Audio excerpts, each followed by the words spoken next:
what's up mga kasuwel? So meron tayong deliver dito ng motor, gas motor ng ano, high speed na manifolder sa atin sa mahabang parang. So tara, abangan nyo ako dun mga kasuwel.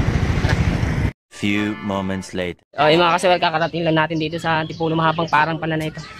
Yan, yan si ate. Ayan, ano yun na natin, kakabit na natin siya. So ayun, dito na tayo, kakabit na natin to rito. So bago tayo mag-start mga kasuwer, making sure at kung bago ka lang dito sa channel ko, subscribe nyo na ako, Jales Owing Mechanic. Yun nga, nagtuturo tayo ng mga iba't ibang klase ng paggawa ng makina na pwede nyo matutunan, lalong-lalo na yung mga beginners dyan. So like and share nyo ito mga kasuwer, nang makarating si kapwa natin mananahe dyan, may ganito silang magkaroon sila ng idea. Tara, start tayo. So ito yung papalitan natin ng motor. So ano nga problema nito ma'am?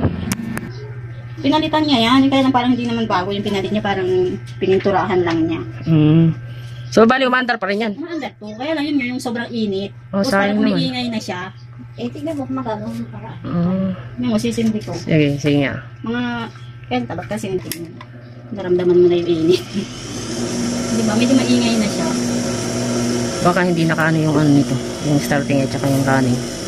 Kasi ang nangyari niyan, yung dinala niya yan, tapos pinalitan niya yung dating motor. Ayaw gumana, yung accelerator ba yun, yung parang box na itim. Kapasitor? Ayun, kapasitor. Oo. Kapasitor. Pinalitan niya lang? Sa dati.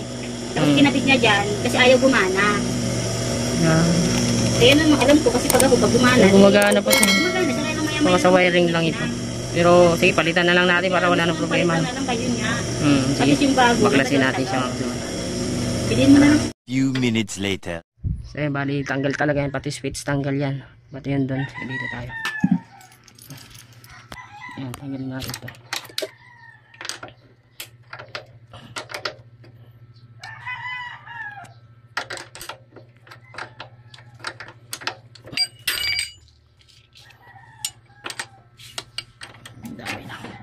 So bali na yan, natanggal na natin siya mga kasurin. Ito yung papalit natin. Isang zip po ito lahat, pati switch. Brand new po ito, brand new.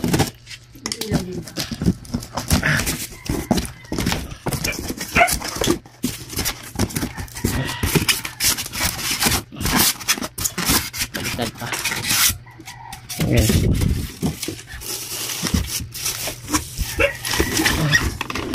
Baliktad. Meron nga dyan.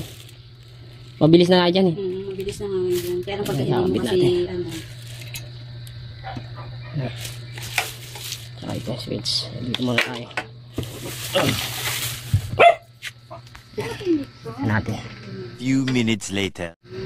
So ayun siya mga kasunod, na ikabitan natin siya. Ayan, pati yung switch. So subukan na natin saksak.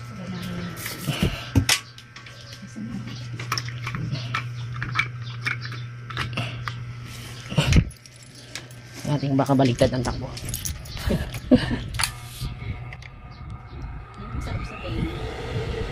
Ayan.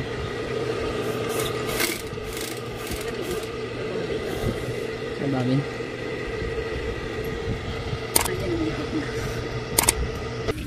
baliktad tayo niya. Ayan. Patay tayo, baliktad ang tayo. Oh, baliktad siya. Natakot ng galing niya. Natakot.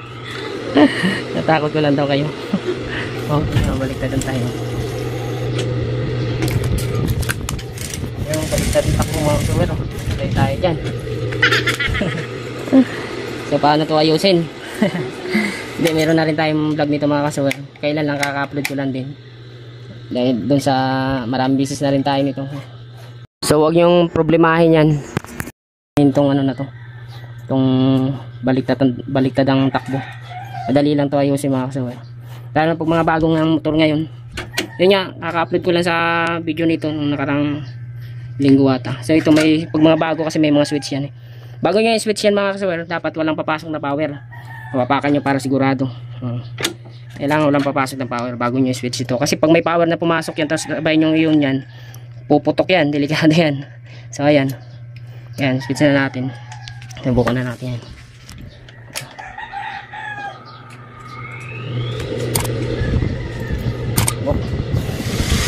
Yan lang gawin nyo mga kasuwer. Pag bumili kayo ng motor na hindi nyo napasitap, pero kasi pag bumili kayo ng motor, sabihin nyo muna kung anong makina, pag sa high speed, kasi mga nagtitinda na yung mag-ano yung mekaniko na yun sa bilihan ng magsisitap nyan. So ayan, Subukan na natin sa tahi. Wala nang problema sa tahi ito mama, no? Wala, kaya napapasip ko sana yung tension niya kasi parang Nagbabago? Ito mo, sobrang higpit. Parang nag-straight kasi siya ng parang natanggal ko mo ito. Ginawan ko lang ng parang. Kasi di ba parang umaano siya yung Masabit. ano yung sa ilalim niya, parang mabulak yung sinulit. Huwag maluwag. Pag maluwag. Kaya Maluwag? ginawan ko, maluwag. Pag ngayon, sinikipan ko ng sinikipan. Ganyan naman siya. Sige, sagahan natin. Kasi bali nilatrat ko na rin ito sa isang ritaso dito. Pabidyohan lang natin.